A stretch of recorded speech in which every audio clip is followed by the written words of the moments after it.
Um, You'll hear me better now. no, only your sound. Is my sound fine? You sound fine, Steve. David is fine. There's some background noise on your system. Is that better? Yep. That's much better. Yeah. Okay. All right. Sorry. Apparently the headphones are helpful. Okay, so I'll go ahead and start. So if everyone's ready, are we ready? We are. Ready. Okay. All right. So welcome everybody to New Knowledge Adventures online. We're all so excited that you're here today, and we're so excited that we can all learn from David about everything he's about to teach us. Before we start, I did just want to go over a little bit of the history of NKA and how these classes started at all, and then some ground rules and a little bit of a background on David. So, New Knowledge Adventures began over 15 years ago, and it came from a group of dedicated volunteers who wanted to create a lifelong learning program in Pocatello in partnership with Idaho State University. And so these volunteers looked at many different models and decided to create New Knowledge Adventures with various key components such as affordable access and volunteer instructors. And now today, in the fall of 2020, New Knowledge Adventures Treasure Valley is offering online classes because of the COVID-19 pandemic, and we're so excited to be able to do that. And we are currently the only NKA group in Idaho offering online classes. A few ground rules before we start are that participants can leave the class at any time. Everyone's microphones will be muted. And so if you have any questions for David, please go ahead and ask them in the chat. And then please stick to just professional language or behavior during the class only in the chat. And if you have to say anything at the very end of the class, I will be monitoring the chat. So if you have any questions, like I said, I'll make sure David gets them. And then a brief background on David is that David has been taking pictures and researching cemeteries and graveyards for 20 years. He's been a licensed paramedic for 41 years. He's traveled extensively in that occupation, teaching and doing accreditation evaluations of ambulance services and paramedic training programs. He's visited and photographed hundreds of cemeteries in every state and in international locations. And he has presented at both genealogy and paranormal conferences throughout the country and teaches regularly with Boise Community Education and AARP. So welcome, David. We're so excited you're here, and I'll go ahead and pass it over to you. All righty. Thank you very much.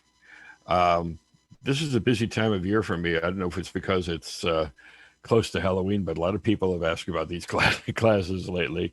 I just did one last night for Boise Community Ed. So we're doing it quite often this time of year.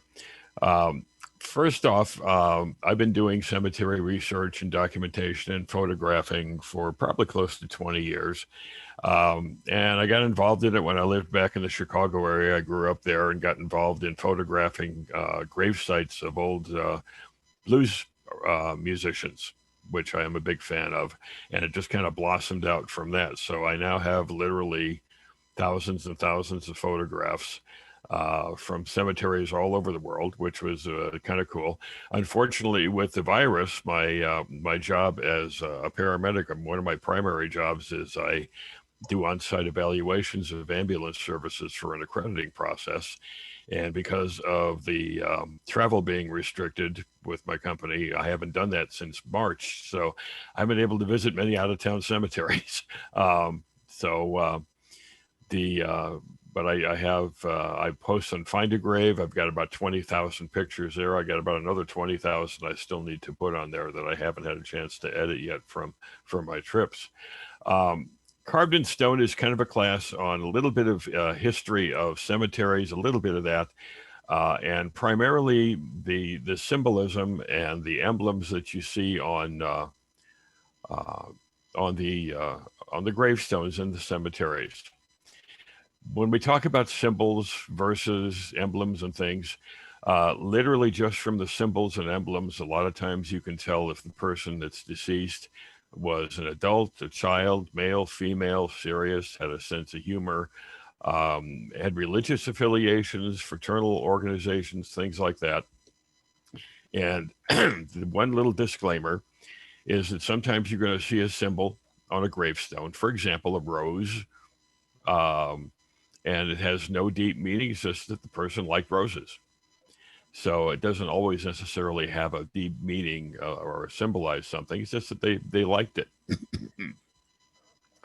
The one of the reasons that we decorate the headstones with artworks, again, many of our ancestors were illiterate. And a lot of people years and years and years ago, maybe they couldn't read or write. They couldn't read an inscription. They couldn't read an epitaph, all the text that's on gravestones.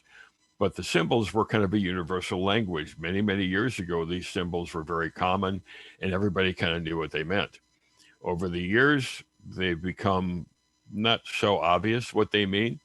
Um, and they have these beautiful symbols and things on gravestones. And now a lot of people don't really know what they mean. They just think, they're pretty. But they really do have a meaning in a lot of cases, and they can tell you a lot about the deceased. So a little bit of history on cemeteries. Back in Rome, early Christians buried their dead in what were called catacombs, underground burial chambers, usually soft volcanic rock, huge tunnels, and they would bury their dead in these open crypts that surrounded the city. Eventually, the churches got involved. And if you were rich, or if you were a bishop, a king, an aristocrat of some type, very important person, you could be actually buried inside the church. Now, remember, this is long before embalming. So you're putting a body, sometimes just by itself, sometimes in a box, in the walls, in the floor, things like that of the church. And as you know, over a period of time, bodies kind of disintegrate. They kind of decompose. So you have these hundreds of bodies possibly in a church that are decomposing, and this horrible smell in the churches. Well, obviously that wasn't a good thing. So then they decided maybe we can bury them in the ground outside. So church graveyards became popular, and the grounds around the church, they started burying people underground. They still a lot of times uncoffined, no coffins, just excuse me, direct bodies into the ground. Excuse me. And they didn't mark them.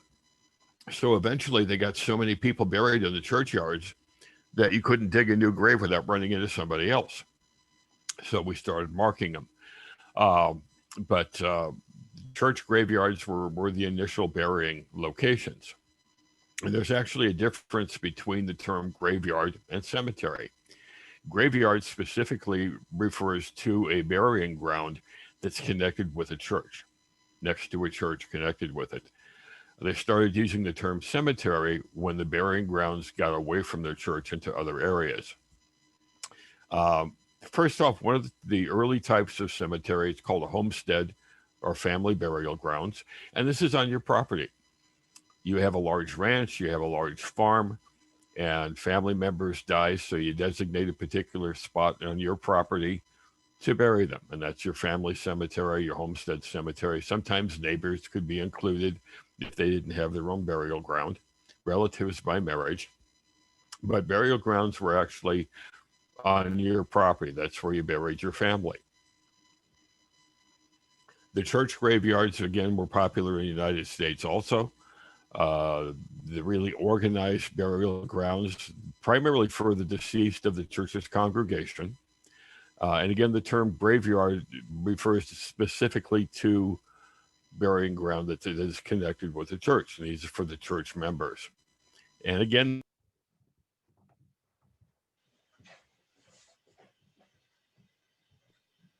David, I think you're on mute right now.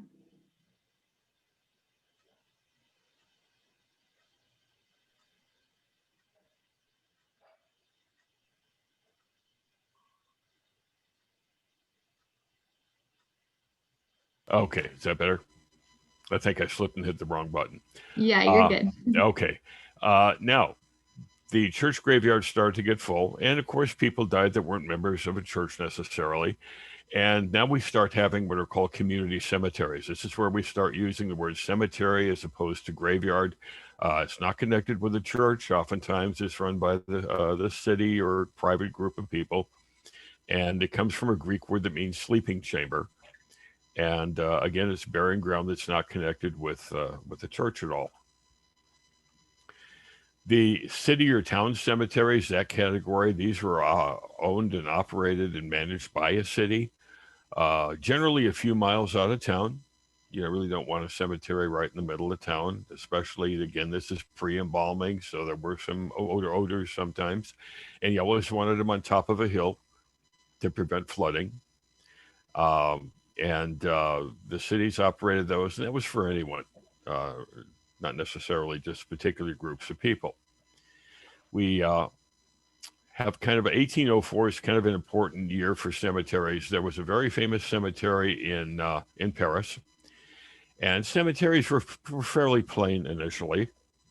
Oops. All right, hang on here. What's going on?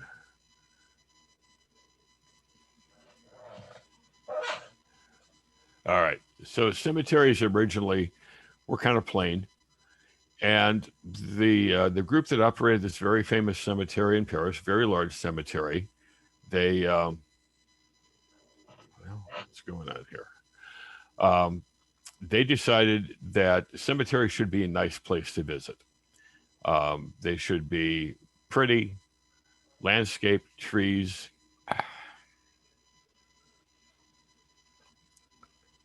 I'm sorry, I don't know what's going on here.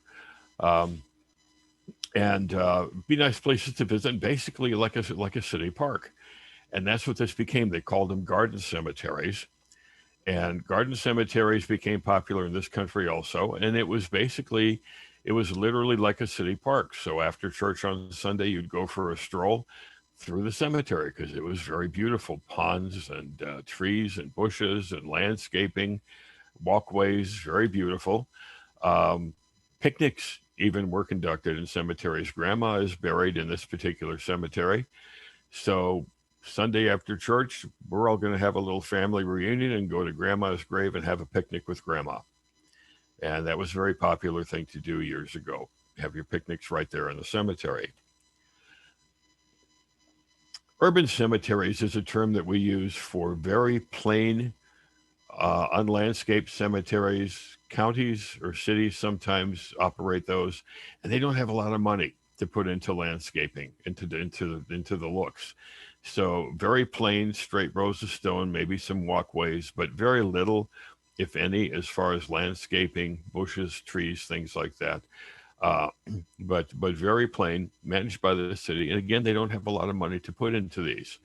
If you're familiar with the Boise area, Garden City, Joplin Cemetery in Garden City is an excellent example of that. It's a very plain cemetery, very limited as far as the landscaping. Veteran cemeteries are all over the country, and there's actually two types.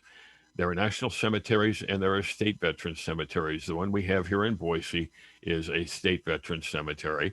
And you can pretty well tell the veteran cemeteries, they all are very uniform. They have the standard upright granite markers or in-wall crypts. And they're all pretty much the same. They're actually pretty easy to find people. If you're looking for someone, they usually have a computer kiosk of some type that you can look them up. And basically, when someone dies, they are buried in the next available plot, whatever that is. And all the stones have, the upright markers have numbers on them, and it's all sequential. So you look up someone and it says they're in section 3 and it's number 147. You go to section 3 and you find 147 between 146 and 148. So they're fairly easy to find people. They're very well organized and very well kept. Memorial parks or memorial gardens are a little bit different. Anytime you see the word memorial park or memorial garden, what you're going to see is like this photograph, flat ground level markers. no upright markers, very flat, level markers. From a distance, you can't even tell it's a cemetery. It looks like a big open field. And that's kind of the idea. They want to eliminate evidence that it's a cemetery, any suggestion of death. So they have the flat markers there. Um, One of the secrets of the cemetery is the memorial parks are also very easy for the caretakers to mow. They just right over everything. They don't have to go around upright markers and things. Very easy and quick to mow. But when you see Memorial Park, that's what you're going to see is the flat markers. Some areas, some counties will have what they call Potter's Fields, and it could be a city or county operated. And this is where the poor, unknown, unwanted, uh, indigent, sometimes criminals, suicide, things like that are buried there. And basically, it's just flat ground. No landscaping, usually very flat dirt like you can see here. Some have small markers. When if you work through a funeral home, they have little temporary markers that they place. Sometimes you'll see those. A lot of them are unmarked. And again, it's no family was contacted. They don't know who these people are sometimes. They were poor. They couldn't afford anything else. And the term Potter's Field actually comes from a Bible uh, phrase, Matthew 27. They bought with them the Potter's Field to be a burying place for strangers. It's called, excuse me, it's called Potter's Field because that's what the ground was used for. It was ground that was not good for anything else. It wasn't good for agriculture or growing things, and it had a lot of clay in it. And this is where the potters went to get the clay and the things for the pottery that they made. So it's called the Potter's Field. And they say, hey, we can't do anything else with this. Let's bury these people there. So we have those in some areas. We have pet cemeteries also. Some are very well organized and very pretty. Some are pretty plain. We used to have one outside of Boise off Warm Springs up a hill. It closed several years ago. They notified everybody to come and get their markers. Not everybody did. So if you happen to go up there, you'll see piles of markers that's kind of stacked up in a corner. But this particular one is in San Francisco. The markers are primarily all wood. Periodically, the owners come and repaint them so they look nice. And anything from hamsters and cats and dogs to horses in pet cemeteries. And I've seen some pet cemeteries that are actually nicer than some human cemeteries. Now, if you go to a cemetery, you will see, sometimes you'll see a huge monument with the last name of the family. And then the smaller markers, the smaller monuments for the individual graves. The huge marker, the large marker, indicates this is a family plot. And in this particular picture, it's the white family that's buried there. And it's their plot, it's just for their family. They'll have a huge marker, a huge monument there to designate that. And you can see the individual grave markers there on the ground. You can kind of tell the age or the size of the person by the size of these markers. These are called ledgers. We're going to talk about those a little later. And you can see the small one there in the center. That's a child's grave because the grave is small, so the marker is small.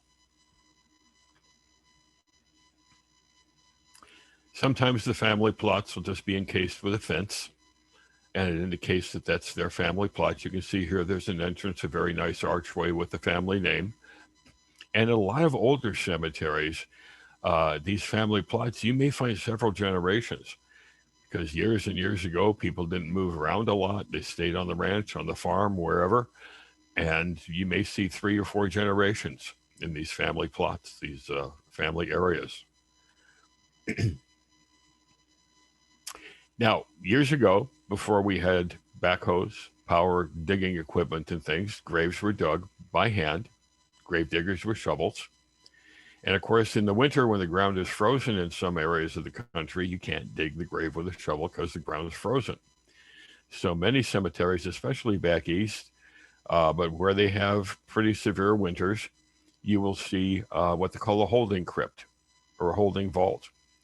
And this is a place where in the winter, when the graves could not be dug because of the frozen ground, this is where the bodies were stored, the caskets were stored here. And then in the spring, when the thaw came and the ground could be dug, then the grave diggers could dig the grave, and then they would reinter the bodies into the grave. Some tombstones can be really interesting with the information they have. There are some tombstones that will actually have the cause of death on them.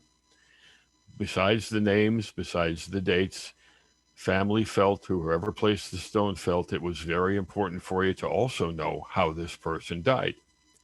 Mr. Hawes is here in Boise. He's at the Pioneer Cemetery that's down on Warm Springs near St. Luke's. And it was important for you, the family felt it was important for you to know that he was killed by Indians. The one on the right is kind of, sometimes they get a little accusatory. William was killed in a chemical laboratory, an explosion at Columbia University, due to the carelessness of others. So they wanted you to know that. It was very important that people down the line knew how that happened. Sometimes, again, because our ancestors were illiterate, sometimes you would have graphics of how the death occurred. On the left there, George was a firefighter. He was a fireman. And his story is in text, is carved into the monument on another side. But in case you can't read, this is how it happened. You can see he was run over by a fire wagon, and they graphically depicted that on this monument. The young man on the right, Aaron, was killed. He was crushed when a pile of board lumber fell on him. You can see the graphic depiction of it there. You know, the boards crushing him. This is probably one of the most unique causes of death I've ever seen. This was in Arkansas. I found this many years ago in Arkansas. And it's a small cemetery. Most of the markers are fairly low ground level, but this one really sticks out. It's the only tall one in the cemetery. And the encryption on it is amazing. First off, Arkansas, 1905. And Arkansas in 1905, as you can imagine, was pretty segregated. And first off, the top of the monument, it says erected by white people. They wanted you to know that the white people of the town put this monument up because the young girl that's here was black. So they wanted you to know it was white people that put this here. And the entire inscription erected by white people to the memory of Catherine Lewison, who sacrificed her life at the age of 13 years in saving the life of a white child she was nursing from being killed by a streetcar in this city, May 21st, 1905. Catherine was, for lack of a better word, nanny for a young child. She was caring for this young white child. Child ran out in the street in front of a streetcar. And Catherine ran out, pushed the child out of the way, and was herself run over by the streetcar. And they wanted you to make sure that you knew her story. This is a really graphic one. The young lady that's here, Lillian Leitzel Cordona. The Cordona family, they were known as the Flying Cordonas, and they were aerialists, aerial acrobats in Ringling Brothers and a few other circuses. And Lillian was part of the troupe, and she had a specific part of her act that was very special, something unique to her. If anybody's ever seen the movie The Greatest Show on Earth with Charlton Heston years ago, back in the 50s, some of the characters in that movie are based on these folks. Betty Hutton is one of the leads in that movie, and her character is based on Lillian Cordona. Lillian's act, one of the things she did was she did a rollover or somersault, whatever you want to call it, hanging from the rings very high above the circus, in the tent. She was performing her act, and she fell. She didn't die immediately, but she died a couple days later. Her cause of death is graphically depicted on the monument. You can see the rings, and you see on the ring on the right, the rope is broken. That caused her death. The rope broke, and she fell to her death. Her husband was totally devastated. He was part of the act as well, and had this monument constructed for her. His face is the angel. The angel taking Lillian to heaven is his face. That's her face, her body, based on her face and body, being taken to heaven. He was totally devastated by her death. He continued with the act, but he also fell years later. And he didn't die, but he was injured to the point that he couldn't perform anymore. He never forgot Lillian, but he married again. And it's a very sad story. It's actually written up in a couple books. And he was very depressed the rest of his life. And his second wife was divorcing him. And while he was meeting with his second wife and her attorney in the attorney's office, he pulled out a revolver, shot his wife, shot the attorney, and then killed himself. He is here also, but he had this monument commissioned for her. It's a beautiful monument of him escorting her to heaven. There's a term called cenotaph.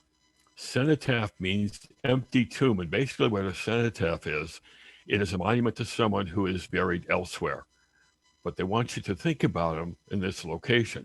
Generally, it's a family plot, and maybe one of the family is buried in another cemetery. So they will still have a monument to that person with the family, so you think about them with the family, even though they're elsewhere. The one on the left, you can see it even tells you where the person is buried. Hyman is buried in another cemetery in Baltimore. Even tells you the plot number. He's not with the family there, but they want you to remember him with the family, so they give a marker, made a marker for him. John Belushi, if you all remember him, the Blues Brothers and Saturday Night Live, his parents are buried in Chicago. He's buried in Martha's Vineyard on the East Coast. But and other family members are buried with the parents back in Chicago. They wanted you to remember him as part of the family, so they put a memorial to him on the parents' gravestone. Loving memory of our son, John Belushi. He's not here, he's buried elsewhere, but that's a cenotaph to him because they want you to still remember him as being part of the family. Now, very sad stuff here with this monument. You notice that there is a portrait of his dad, Adam, and his mother, Agnes. There used to be a portrait of John up there at the top in the middle. Literally within days after this monument being placed, his portrait was stolen. They didn't replace it because he knew it was just going to continue to be stolen. You also notice there are chips out of the marker. The monument is damaged. People thinking John is there have actually chipped pieces off of the monument to take as souvenirs. But he's not there. That's a cenotaph. There's a type of monument that's very old that dates back to the wagon trains and things coming out west. It's called a wolf stone. Now, if you had a wagon train coming out west, you had an ox cart, whatever, groups of people coming out west to settle the west. If someone died, you were crossing the prairie, you were crossing the desert, whatever. If someone died in the party that you were traveling with, obviously they didn't keep the body and take it with them. It certainly decomposed very quickly. So they buried them wherever they died, in the prairie, in the desert, whatever. But they didn't want the bodies to be dug up by animals, wolves especially. They didn't want the bodies to be dug up and desecrated by the animals. So two customs began here. First off, burying the body 6 feet underground was started here because they felt that if it was 6 feet underground, the animals wouldn't be able to smell the body. And they started piling up large boulders and stones over the grave to protect it. They called them wolf stones because it protected them primarily from animals, but wolves. And they would pile these huge stones on top of the grave, and that protected it, prevented animals from digging them up. The modern type of wolf stone is called a ledger. And these are more now for looks than anything else. But we're not usually too worried about animals digging up graves now in most of the cemeteries, but it is still possible. And so now these wolf stones have been replaced by what are called ledgers. They're flat markers like you see here, and they cover the grave. They protect the grave. That's exactly what they're for. The size of it exactly covers the grave, protects it, keeps animals like wolves from digging them up. Some are kind of plain and some are a little fancy, but the ledgers come from originally the old wolf stones. This also was designed to protect the grave. It's called a mort safe or a mort layer or a mort cage. and is built over the grave to protect it. Now, this is where they were not only worried about protecting the grave from animals digging it up, but they were also worried about people digging up graves. 1800s medical schools had a very difficult time getting cadavers for their students to work on. Excuse me. So a new profession arose called a resurrectionist. And a resurrectionist was someone who would hang around the cemetery after the funeral. When the family left, the gravedigger's there, and the gravedigger's going to fill up the hole. The resurrectionist would go over, give the gravedigger a few extra bucks, and say, go take a break for 10 minutes. They would steal the body and take it and sell it to the medical school. Medical schools, of course, did they know where the bodies were coming from? Sure. But they didn't care because they had a body. Excuse me. So these cages were designed, again, to protect the grave, keep them from being dug up. They're a little fancier. We actually still have them today. They're a little fancier. This particular one is Henry Ford and his wife, buried in Detroit. Now, they weren't necessarily worried about Henry being dug up and sold to a medical school, but back in the late 1800s, early 1900s, it actually occurred where people would dig up the bodies of rich or famous people and hold them for ransom. They say, hey, I dug up Henry, and you contact the family. If you want him back, you got to pay me $20,000 or whatever. So they designed a little fancier mort cages. It's pretty, and that's what it's designed to be, very pretty, but it's also very practical. It protects Henry and his wife and protects their graves from being dug up. These are called table tombs. Guess why? Okay. Now, the purpose is still exactly the same as the old wolf stones. It's to protect the grave. You notice a large concrete slab covering the grave, but they wanted to get a little fancier. Yeah, we got this. It's protecting, but we'd like it to look nice. Want to look pretty. So they would design these tables to put on top of basically the ledger or the wolf stone. The information on the person, names and dates and whatnot, are carved on the top, but you can see they're very pretty. Carved legs. Most of them had 6 legs because that top stone is extremely heavy. And I have seen them with 4 legs, and literally the stone and top, because of lack of support, is bowed or even broken sometimes. So most of them will have 6 legs, but it's called a table. And again, it's to protect the grave, but it's prettier. It looks nicer. These are called false crypts. To look at them, you would think there was a casket, a person buried inside of them, but they're not. They're solid granite or marble, whatever the stone happens to be. But again, the whole idea here, going back to the wolf stones, it's the same purpose, to protect the grave. It covers the grave and protects it. It looks like it's a crypt. There should be a body there, but it's not. It's solid. And the way you can tell, there are some above ground crypts where the caskets are actually in the crypts. And the tricky, sneaky little way you can tell which is which is look for air vents. A false crypt that has no body in it, it's solid, will have no air vents on it. But if you find a crypt where there actually is a casket inside, it'll have air vents on it because it needs to have air vents to release pressure.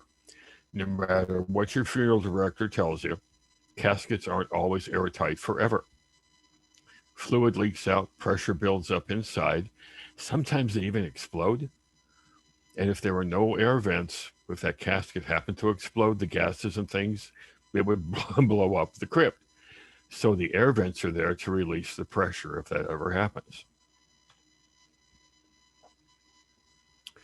This is what they call a sarcophagus false crypt. It looks like, again, a sarcophagus that would hold a crypt, but it's not. It's all solid. You can see the 2 smaller stones there where the people are actually buried.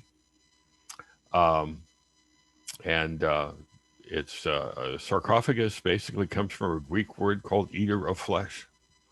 A real sarcophagus is carved. It's a special rock, and the rock actually has this property of consuming the flesh of the corpse inside.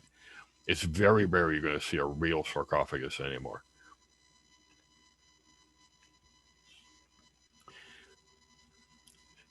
Back in 1874, a company came up with this great idea of making monuments and statues from zinc. And they made statues, but they also made gravestones, grave monuments.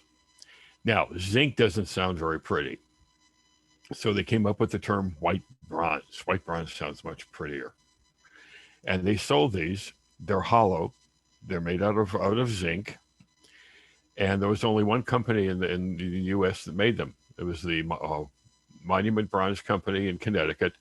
They did the casting, and then people would buy these, and they would cast the pieces and then send them out to distributors throughout the country to actually assemble. Again, it's hollow. And these were sold door to door by salesmen. They were sold in like Sears catalogs, and they all had numbers. And you had all kinds of choices what could be on them. So you would pick, say, style 147, and on one side I'd like an anchor. On the other side I'd like a laurel wreath. On one side I'd like a cross, and you'd take all this. They'd order it, and the company in Connecticut would send out the parts, and the only thing that actually had to be customized was the part that had the names and the information on them. And that was custom cast and literally bolted to the monument. They were only made between 1874 and 1914. The reason for that is 1914, World War I. And when World War I started, the company that made these, the White Bronze Company in Connecticut, that did the casting, switched and started making things for the war effort. And after the war, they just never went back to making them. So, if you ever see one of these, they were between in those years. All different styles, lots of different styles. And the great part is they last forever. You can see on this one, there's the style number, style 951. And it was the Western White Bronze Company in Iowa that actually did the assembly. The Connecticut company did the casting. It was sent to Iowa, and they did the assembly. The great part about it was these pretty much last forever. These are some ads that ran in different magazines and things for the company. And the details are great. I mean, this is from 1892, 1891. You can still very easily see all the details, the name and dates, and they hold up very well. And again, you can see the bolts.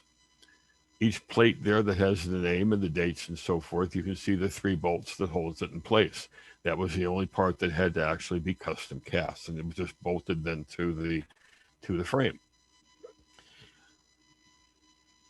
1914 again was when they started, when they stopped to make stuff for the war, and they just never went back to it. But you can see there's a few of these down at Pioneer Cemetery off of Warm Springs, a couple of them at Morris Hill. And again, the details, you just picked from the catalog what you wanted it to look like, and they built it for you. Some are very elaborate with statues, some are fairly small. They were a little bit less expensive than the carved stone monuments also. Now, one of the customs, it's not necessarily followed anymore, but if you walk around older cemeteries, you'll see that the burials, that the graves, the person is buried on an east to west axis, the feet to the east, the head to the west. That's because when the person is resurrected and they sit up, they're facing the east. The east is very important in a lot of religions. The rising sun, Christ's second coming, Jerusalem, Mecca, all is all to the east. So those graves are situated so when the person is resurrected, they sit up. That's where they're facing, is the east. One exception to that is Chinese cemeteries or Asian cemeteries. If you go and find a Chinese section, for example, in a cemetery, it's the other way. The head is to the east and the feet are to the west because when they're resurrected, they want to face, guess what? China. And from here, that's west. Chinese markers, some are very old, and a lot of them may not have anybody there anymore. The person was buried here when they died. There's a very large Chinese section over at Morris Hill, if you go out there. And many of those older graves are empty. Because years ago, when they died, the person would be buried here locally. But then as soon as the family had enough money and the means to do so, they would disinter the body and send it back to China to be buried with the rest of the family. So a lot of these very older Chinese graves have no one there anymore. There's a Chinese grave in just across the state line in Oregon, and there's a Chinese cemetery, and there's nobody there anymore. They've all been dug up and sent. So all that's there is these divots with the markers. Another burial custom was if you were a bad person, you did something horrible in your life, you were a murderer, you were some horrible criminal, you were a prostitute, you ran a brothel, something really horrible like that, they bury you north to south because they felt that you were not worthy of being resurrected. So burying you north to south, you couldn't be resurrected and face the east. And community, whoever made that decision, and you weren't worthy of being resurrected, so they buried you in the opposite direction. A lot of cemeteries are considered consecrated ground, especially if they're connected with a church or a religion. And they also felt that some people were not worthy of being buried in consecrated ground. Again, criminals, suicide victims, no sinners that didn't repent if they knew that. Sometimes they were buried literally outside the gates or outside the fence or the wall of the cemetery because they weren't worthy of being buried in consecrated ground. Rosa May ran a brothel. She is buried outside the fence of the cemetery because they felt she was not worthy to be buried in that holy consecrated ground.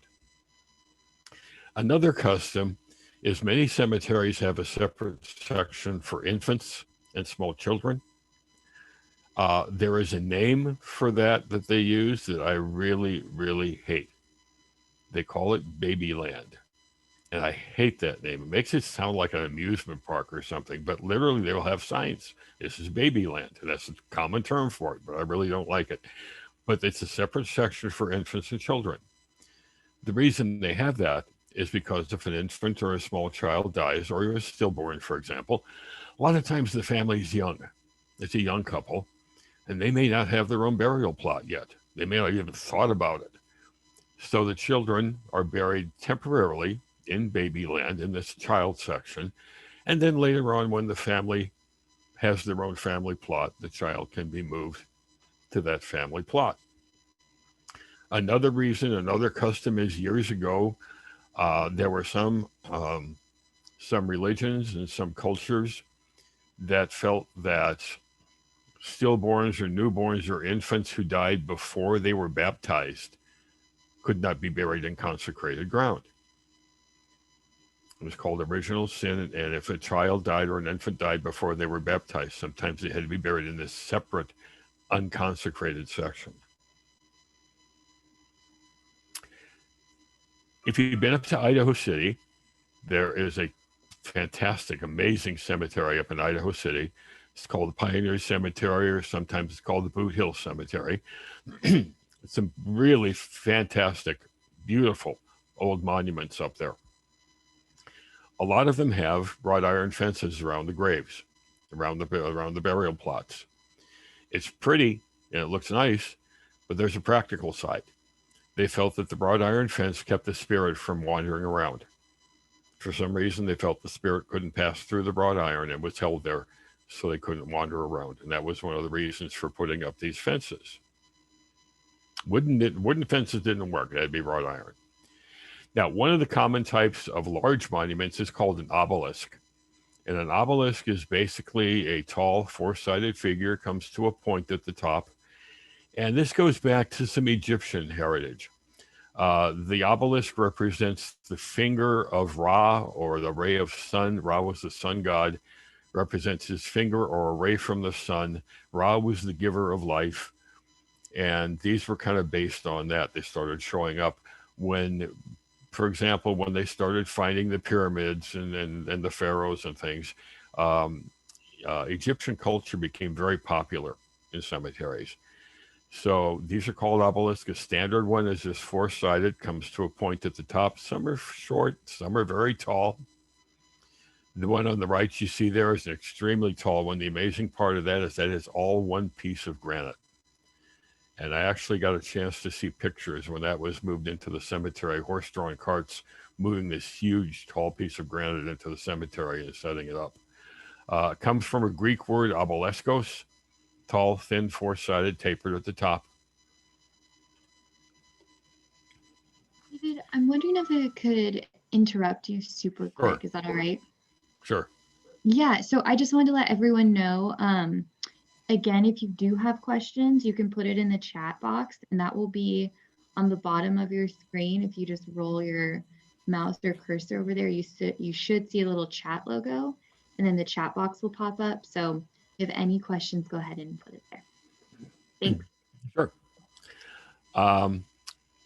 The one on the left is interesting. Dion O'Banion was a Chicago mobster about the same time as Al Capone. He was Al Capone's basically his nemesis, ran another gang. And Dion, before he died, he wanted to make sure that no matter where you were in the cemetery, you could see his monument. He thought he was extremely important. He wanted his monument visible from anywhere in the cemetery. And that's his very tall one. And literally, you can't see it from anywhere. The one on the right is kind of interesting. It's considered technically it's an obelisk, but there's a religion, the Moravian religion. It's primarily back east. This particular one's in Pennsylvania. And one of the symbols of their religion is a spiral candle. So they incorporated that into this obelisk, the spiral candle pointed at the top for the Moravian religion. Vaulted obelisks, they're called vaulted obelisks because if you look at the top, it looks like the vaulted ceiling of a church. So that's that specific type. And there are also cross-top obelisks, and guess what? It's called that because guess what? It looks like a cross.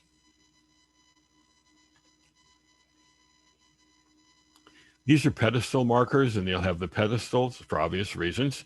And there's generally something on the top of the pedestal, an urn, a statue, something like that. But these are called pedestal markers, and they'll be capped with something else. But again, it's a specific type. A lot of the older graves will have a headstone where all the information is, the name and dates of the person, but they'll also have what's called a footstone. A footstone is a much smaller stone. Usually it has only the initials of the person, but it designates where the feet are. So you know where the head is, you know where the feet are. So you can see exactly where the grave is. Part of that is so you don't walk over the grave, you don't step on the grave. But that basically indicates exactly where that grave is. Now, Puritans, back in the 16th, 17th century, the religious order of the Puritans, basically they had no sense of humor at all. No sense of humor about religion, about death. They were extremely strict. And one of the things that they came up with was called a mortality symbol. And this is one of them. You'll see these on very old stones. It's called a mortality symbol. This is a skull, a winged skull, winged death. And it's a reminder that you're standing here looking at this and this person is dead, but guess what? You're going to die too. You might be next. You're going to die, so you better be good because you could die anytime. And that was a reminder of that. You look at that and say, oh, crappy, I'm going to die too. I better behave myself. They had a lot of different styles. The skull and crossbones were also called that. It's called the memento mori. And it's also a mortality symbol, again, representing the brevity of life, a symbol of the mortal remains, but again, reminding you, hey, yeah, you're going to die. Better be good. Better behave yourself. Now, eventually, people got tired of being scared. Got tired of those nasty winged skulls, the winged death and things. And they started changing to what they call a soul effigy. And a soul effigy represents the deceased. Instead of the nasty winged death, instead of the skull and crossbones, mid 18th century, they have soul effigies. And this face is representative of the deceased.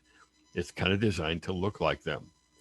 So this is their soul effigy, what their soul looks like. And of course it has wings, because when you die, you become an angel, right? So this is their effigy, their face with wings as an angel.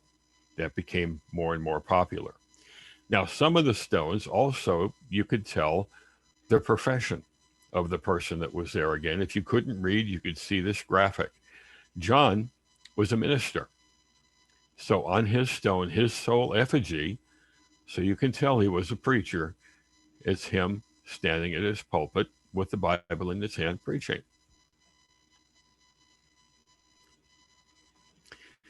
The one on the left is interesting. It's really nice. It's very pretty at the top, very beautiful carving. It's got a nice soul effigy, got flowers, and very pretty. But the person that carved this wanted to do a little advertising. So if you look at the very bottom, you can see this was only cost $7. So you could have one just like this for $7. The one on the right, it's pretty worn, but it's again a soul effigy. It's the person, it's a gentleman in his suit. And what's he doing? He's pointing up because he's telling you that's where I am. I'm up in heaven. He hopes. This is really fun. This is over in Romania. It's called the Mary Cemetery. And these are soul effigies. These are actually wood, these monuments. And they're very beautifully painted, as you can see. And you can see the soul effigies of the person is painted on the front. The gentleman at the desk in the front, the lady to the left has sheep. The gentleman of the tractor on the back. The one kind of in the center there is a policeman. You can see him in uniform. And their soul effigies are painted basically exactly what they did for a living. And the family comes usually about once a year. They repaint them to make sure they always look fresh and pretty.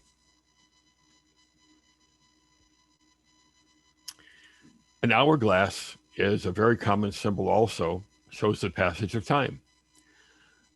You can see the one on the left there has all kinds of stuff. It's got the crossbones, it's got the death, the winged effigy up there, and it has the hourglass on it. Hourglass represents the passage of time. Sometimes it's on its side. Sometimes they're carved so you can see the bottom is full, time's over. But that was a very popular one also. We still use that today. There's a beautiful statue on a monument. The young man, again, when you see the representation of people, photographs or statues, usually they're when they're younger, because that's how they want you to remember them. But the young man is passing, the young man has died.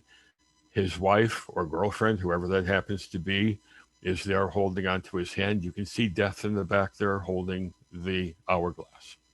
She's going, please, please don't take him. And he's going, no, look, here's the hourglass. You can see his time is up. The one at the bottom right's called the last ride. The last ride takes you from here into the next realm, into heaven. The hourglass, again, sometimes it's got wings on it. Winged hourglass, flight of time. Time flies. So that was very popular. You can see it in different monuments. And it happens to be one of my favorites. I told you that I've been researching cemeteries and photographing them for about 20 years. 5 years ago, when I hit the 15-year mark in doing this, I thought, wow, 15 years, that's a long time. I should do something to commemorate that. So I took this photograph that's on the left, and because it's one of my favorite marks, and I took it to a tattoo shop, and I now have a winged hourglass on my arm. That's the one and only tattoo I have. But I thought that was pretty cool. I like that.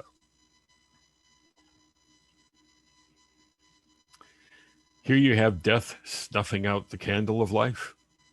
Life is burning that candle of the flame, and death is there snuffing it out.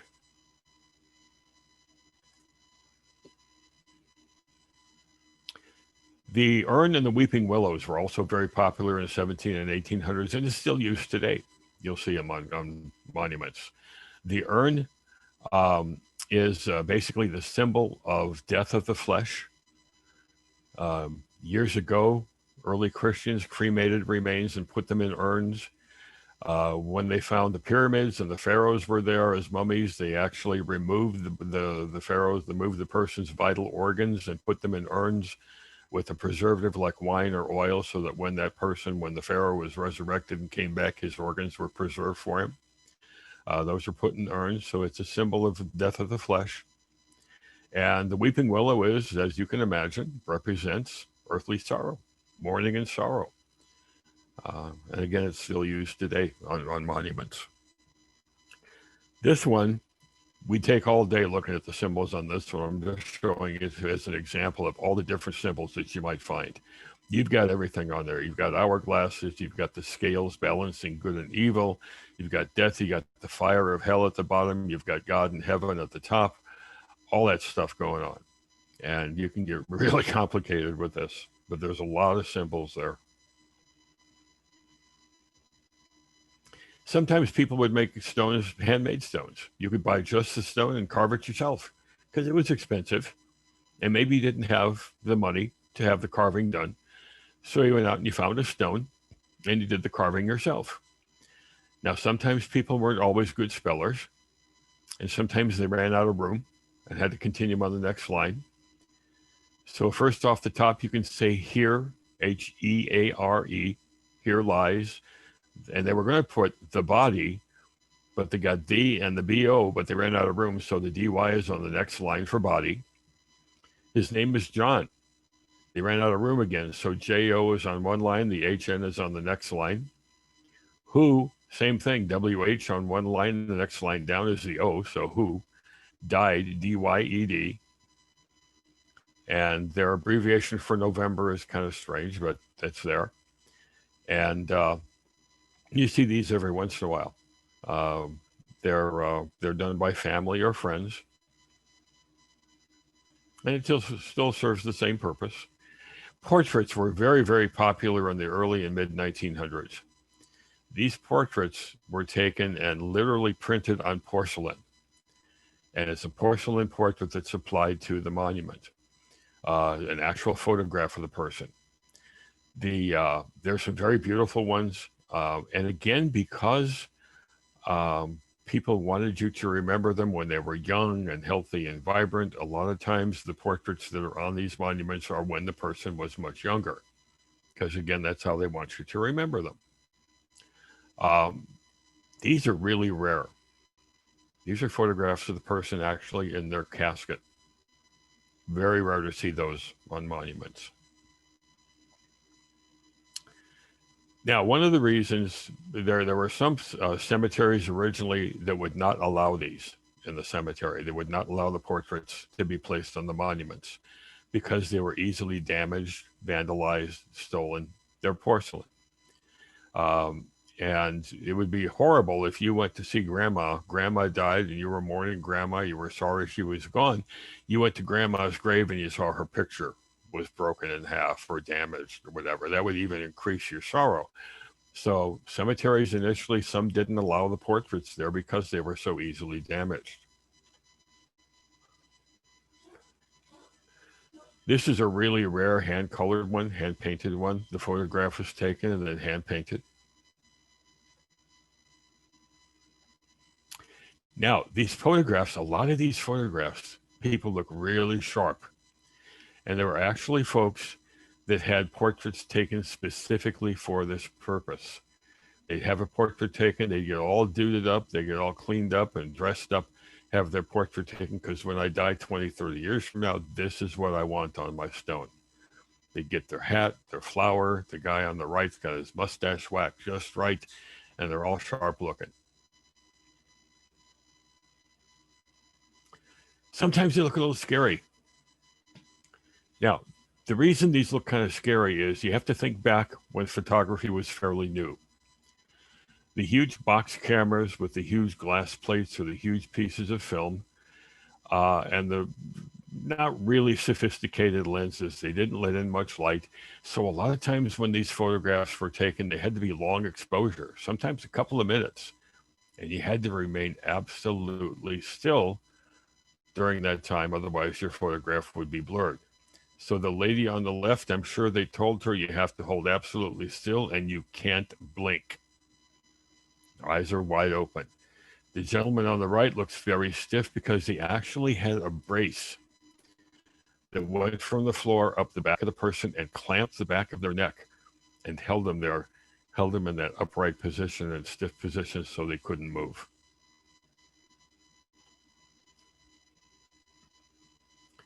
A lot of times, married couples may have their wedding portrait put on the monument. But again, the portraits are almost always of when they were younger because that's how they want you to remember.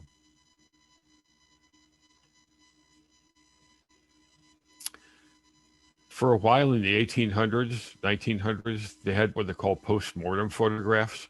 Again, when photography was new, people didn't take a lot of pictures. You didn't go out and have a lot of family portraits taken and things like you do now. So it wasn't very frequently that you had your family portrait taken or your picture taken. Sometimes the first opportunity for that, the first time it happened, was when somebody died. Here we have two infants that died. They took a family portrait with these infants, and these were these portraits, these photographs of the family then were sent to people that maybe couldn't travel to the funeral. You know, people didn't travel as extensively as they have been. And you can't travel to the funeral, just drop everything and go, or travel a long distance. So these family portraits then would be sent to people as a memorial, as a remembrance, if they couldn't travel to the funeral. We also have a difference in the term coffin and casket. The original wood boxes that they've had in the Old West and stuff, they were called coffins. Typical type was what they called a toe pincher. It was narrow at the top. It got wider for the shoulders and then narrow again to hold the feet together. It was called a coffin. Eventually, these wood boxes got fancier. Decorations, metal, all kinds of decorations on them, much fancier, and coffin just wasn't pretty enough. So we came up with the term casket. Casket is French for a box that contains something precious. And that's when you got very fancy and beautiful and expensive, they started calling them caskets instead. Different post-mortem photographs you can see. Sometimes, like the one at the top, the photographer would take the picture of the person that died and would literally paint in eyeballs to make them look like they were awake. The one in the bottom left, you can see the infant died and the rest of the family, kids are there getting their portrait taken. The little girl, a post-mortem photograph of her with all of her dolls. But those were very common. Again, you'd send those to people and family members who couldn't come to the funeral. Statues. If you were really, really important or felt you were, you could have a statue of yourself on your grave. Very expensive, as you can imagine. But again, if you're very important or rich or thought you were, you'd have that. This is the pastor here. Again, he was a minister, he was a pastor, and his grave is a statue of him at his pulpit. So you know he was a minister, and you know he was very important because he has a statue there. This is a family, statue of a family. And you can see a couple of porcelain portraits there.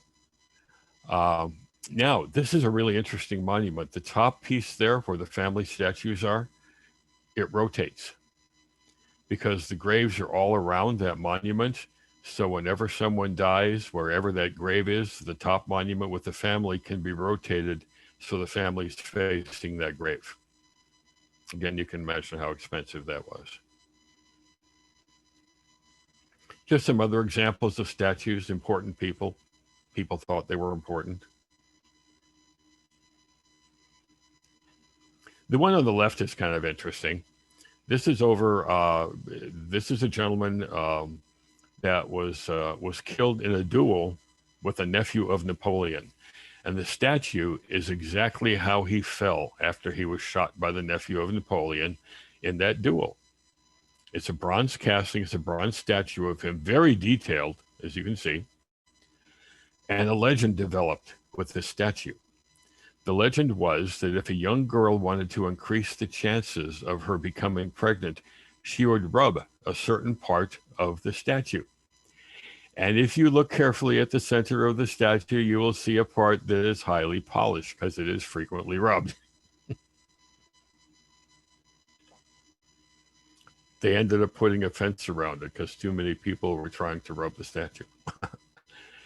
This is something that's not really new, but probably within the past 10, 15 years become very popular, laser etched monuments. So instead of these porcelain portraits that are delicate and fragile, you actually laser etch the photograph onto the monument. The one on the right is one in Chicago, and it is a gypsy family. In fact, this was the king and queen of the gypsy tribe. And there is a ton of symbolism on this. This is a gorgeous monument. I had a heck of a time photographing because it's polished black marble. You can see even this one. You can see the reflection of my car towards the lower middle there. I had a heck of a time getting a good shot. But it's gorgeous. It's color. And it's the laser etched portrait of this king and queen of the gypsy tribe. And a lot of symbolism. First off, both of them smoked all their lives. So by golly, in heaven, I'm going to smoke too. So you notice they both have burning cigarettes in their hands. If you look at the gentleman's feet, you will see a type of shoe with a little curl coming up at the end. That's a symbol of high status in the gypsy tribe. You'll also notice that there is a pistol stuck in the gentleman's belt. That pistol means don't screw with me. Don't even think about it. Just lots of symbolism. It's a gorgeous monument. Again, it's polished black marble. Beautiful. Fraternal organizations have their own monuments and sometimes their own cemeteries or sections of cemeteries. At one time, there were like 2,000 fraternal organizations. They're all over. You can have a fraternal organization for anything you can think of.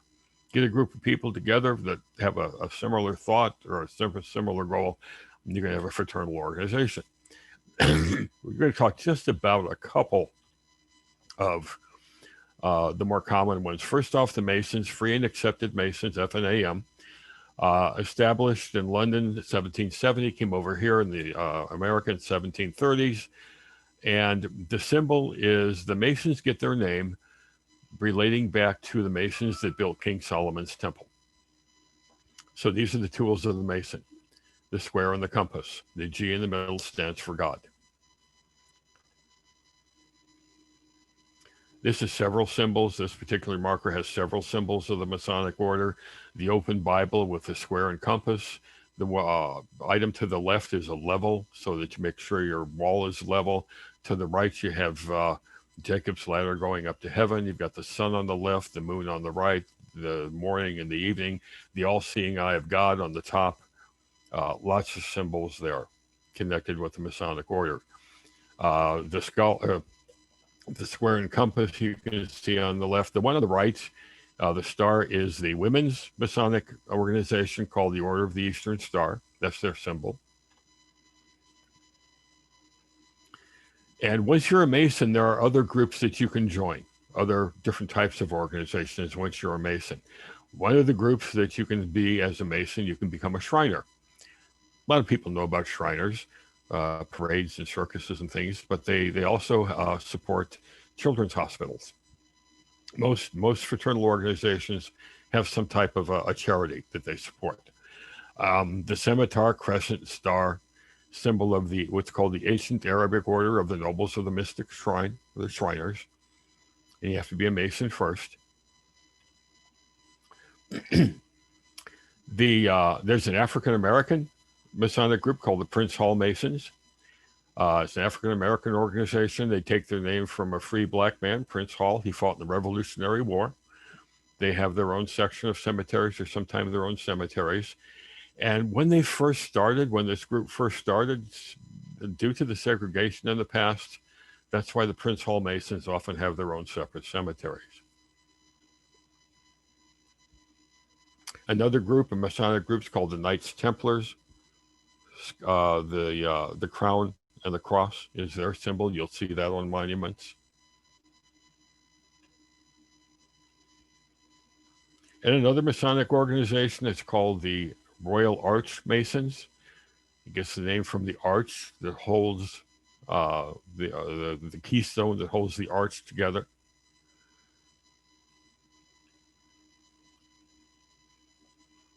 Another fairly large group, the International Order of Odd Fellows, IOOF, and their symbol is 3 links of chain, and in the links of chain are the initials F, L, and T for friendship, love, and truth.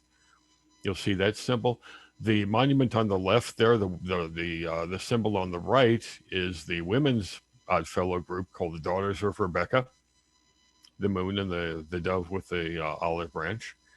And it's fairly rare, but sometimes this is the one on the right is called the Helping Hand, the Odd Fellows Helping Hand. Because it's a fraternal organization, it was designed basically a group of people get together, and if somebody needs assistance, if needs help, you help them. You're their helping hand. That's not as often seen as the other symbols. This gentleman was a Shriner, a Knights Templar, and also an Odd Fellow. You can see all those emblems on his stone. That's because late 1800s, early 1900s, men would belong to a lot of, maybe several fraternal organizations and increase their business contacts. Benevolent and Protective Order of Elks. Obviously, the elk is a symbol. The clock stopped at 11 o'clock is another symbol of theirs that you'll see on their monuments. And sometimes the groups will have their own sections in cemeteries. There's usually a Masonic section in a cemetery. It's signified usually there's an altar with an open Bible. This is the Elks section. It's called Elk's Rest. And you have a huge statue of an elk on it. That particular type of tomb is called a tumulus, and it is basically it's a mausoleum, a tomb that is covered with earth and grass, and kind of like a cave almost. Fraternal Order of Eagles, Loyal Order of Moose, just a couple other ones. There's a cute movie if anybody's ever seen it. And of course, I can't think of the name of it right now. But there was a small Catholic church that were trying to get donations to build a church.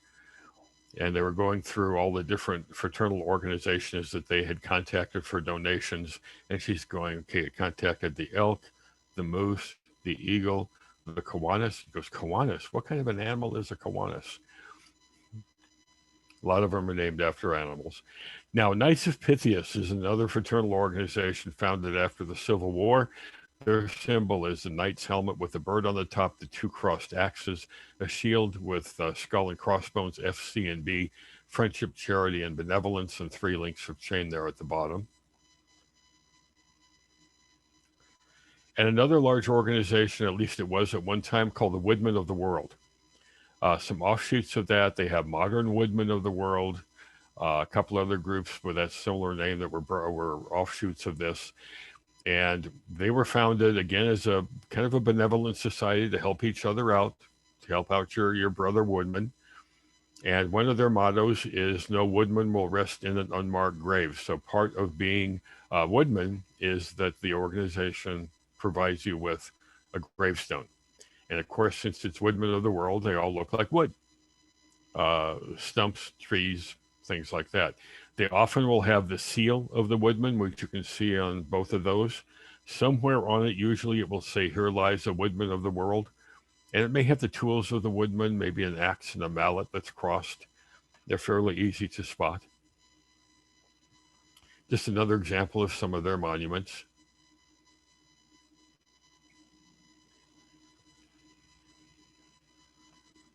Again, fraternal organizations may have their own section in a cemetery. This is a huge monument that designates the Odd Fellows section. And again, Masonic sections will usually have an altar with an open Bible. The Elks will have a huge elk statue there. A group that was formed after the Civil War by Union soldiers was called the Grand Army of the Republic, GAR. They also will have their own section in the cemetery. The monument that you can see on the left there, GAR, Grand Army of the Republic, that's the medal that you see, and it'll always have the dates, 1861 to 1865, dates of the Civil War. Sometimes they're small, like the one on the left. Sometimes they're huge. The one on the right with the statue of the soldier on top.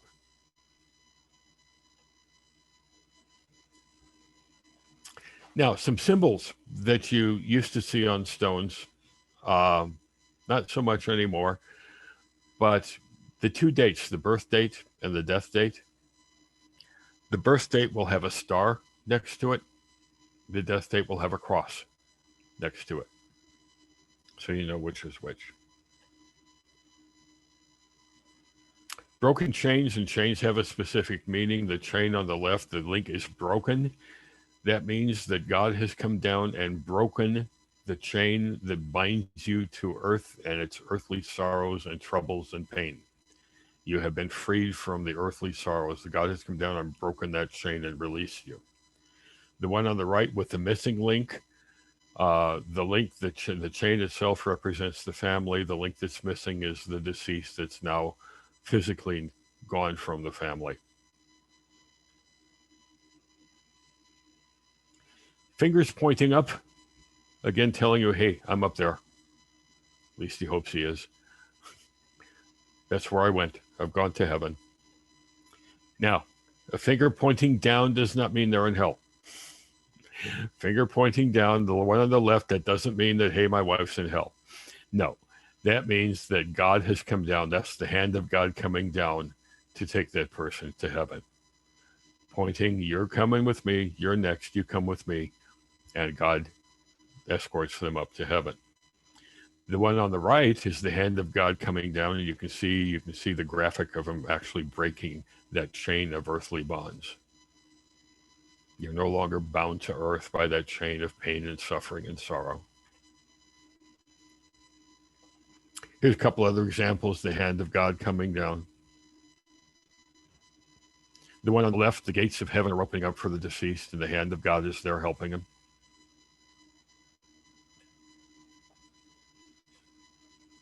And just some other examples.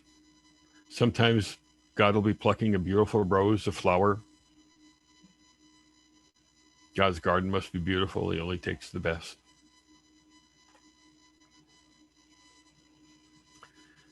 Hands that are clasped.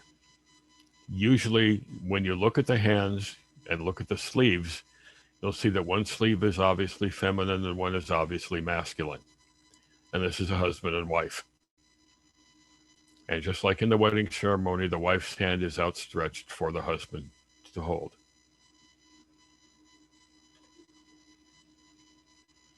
Just another really good example, the feminine on the left, masculine on the right. Wife has her hand outstretched for her husband to hold.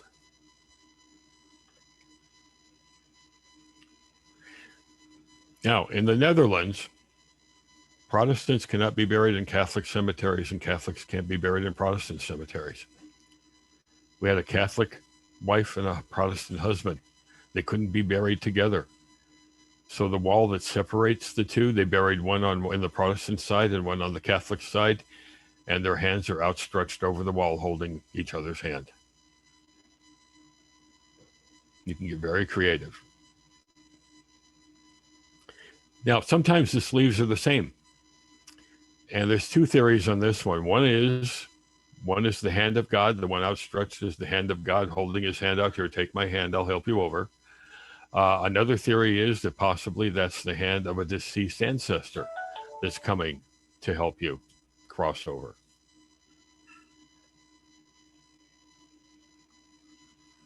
Torches, when you see torches, generally on monuments, they are inverted. They're inverted because the inverted torch represents the end of life, sometimes the death of the head of the family. But when you see a torch, you'll notice that whether it's a statue or a carving, the torch is still lit. There is still a flame there. The person physically has died. Their physical body has died, but their spirit lives on. The flame is still there for their spirit that lives on. You'll see monuments sometimes that appear to be half unfinished. It often represents the transition from life to death. It could also represent lives that were unfinished. They were young. They didn't fully complete their mission on earth. They didn't fully live a full life necessarily. There were things that were unfinished, and so their monument is not finished.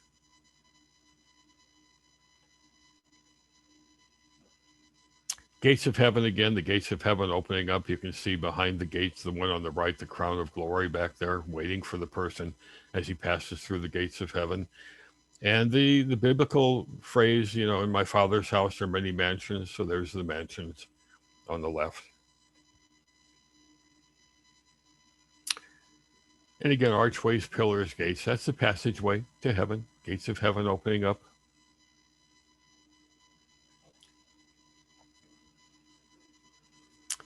Now, this gentleman would love to sail. He had a boat, and he loved to sail. So that when he passed through the gates of heaven, he wanted to sail his boat through the gates of heaven. So he's sailing through the gates.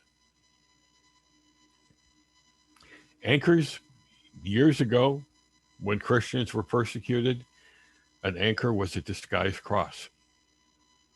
If you saw an anchor, that was often a disguised cross indicating there was a Christian living there. Or if you were talking to someone, you wanted to know if they were a Christian. If you were, you wanted to let them know that you're a Christian. You might take a stick or something and scratch an anchor in the ground.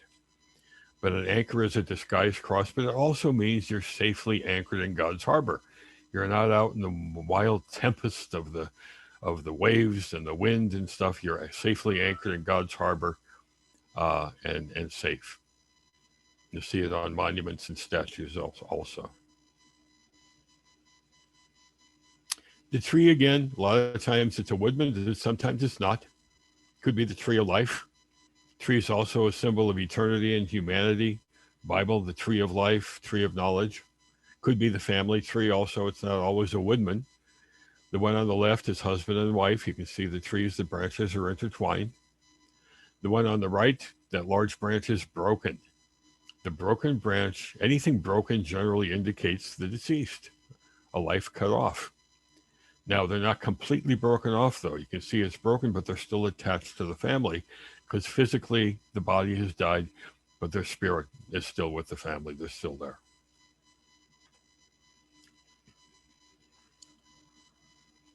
And we're going to finish up with roses. Then next week we'll go to part 2. Roses on stones are generally the markers for women. And you can kind of tell by how fully bloomed the rose is, the age of the person, the age of the woman. A rose like this that's fully bloomed usually indicates a woman that is mature, has reached adulthood. You can see the roses in full bloom there. Now, this young lady was only 19 when she died, so her rose is just a bud. It's not fully bloomed yet. Didn't have a chance to fully bloom on earth. And infants and children will have little buds that are broken off from a large one there because they are broken off from mom. The large, fully bloomed rose is mom. The little bud broken off is the infant. The one on the left is actually a monument for 3 young children that died before they were 1 year of age. So there's 3 little buds broken off from mom's rose bush. The one on the right, you can see that also. This one was kind of different. It took a little time actually for me to do the research on this because some of it didn't make sense. First off, this is a fully bloomed rose. You can see that, but this is on a man's grave, which is pretty rare. But I finally did the research and found out what it meant. First off, you go from the bottom to top. The hand is the hand of the deceased holding an open book. The open book's a Bible. That means he was a man of faith. The fully bloomed rose means he lived to be an adult. He lived a full life here on earth. But now, since he's a man of faith, he's in heaven, and the little bud branching off from the top is now that he's in heaven, he's starting his spiritual life all over again as a bud. to bloom up in heaven. All right, we are going to call it a day for this half. We'll pick up next week, next half in part 2. Any questions that anyone had? Yes, not? All right. Thank you so much for coming, and hope to see y'all for part 2. Yes, thank you. And Steve, did you want to talk about the survey really quick?